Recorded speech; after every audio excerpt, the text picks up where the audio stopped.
Also in your packets, after meeting with Barrett Christina, our legal counsel, or legal counsel, and giving the increase in our right-to-know requests received by our office, as well as the time, energy, and cost of fulfilling them, we've implemented an office policy that outlines the process. It's on all our websites to submit a right-to-know request. That process includes requests to be submitted to the SAU, the charge of 50 cents per page for providing copies. There will only be hard copies. They'll be available for pickup here at the SAU during normal business hours. A copy of this policy is in your board packets. Once again, it is posted at the SAU in all schools, and it's on both the SAU and Timberlane homepages. So that's in place now. Collins. Yeah, quick question if I could. I know at one point there was a discussion about if there might be a flat fee versus a per page cost. I'm just wondering why we went the direction of a per page versus a flat fee.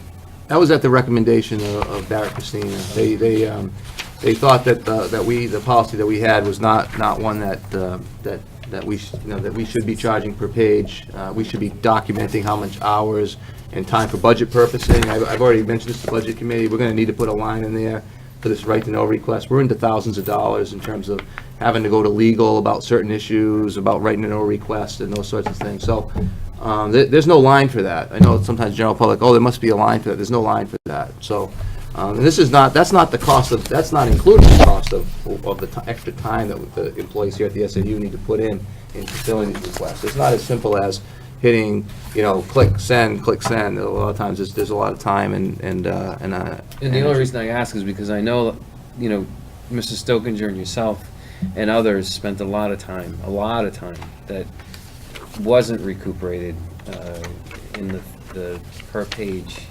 I guess it was 10 cents before, I think, if that was utilized at all. So,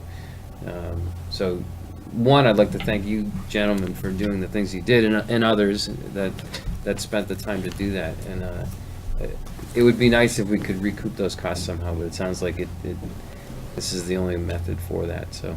No, I appreciate it. This won't recoup the costs. This just kind of helps offset some of the costs. That's all, and certainly the time. Not very much of it, but yeah, I understand. Ms. Green? I believe the law doesn't allow you to recoup costs. It's just supposed to be the cost of the photocopying. I may be mistaken about that, but as I'm sure you're aware, I'm not happy about this policy, and I would have thought it would come before the board for a vote and not be an administrative decision. My authority. That's not the board's authority to make this decision about this particular issue.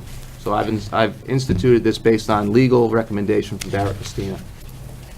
Well, as I'm sure everyone is aware, I think if the district just was more forthcoming with the information, so many right-to-know requests would not be necessary. So in a way, you're the author of your own misfortune in this situation in many cases, in my opinion.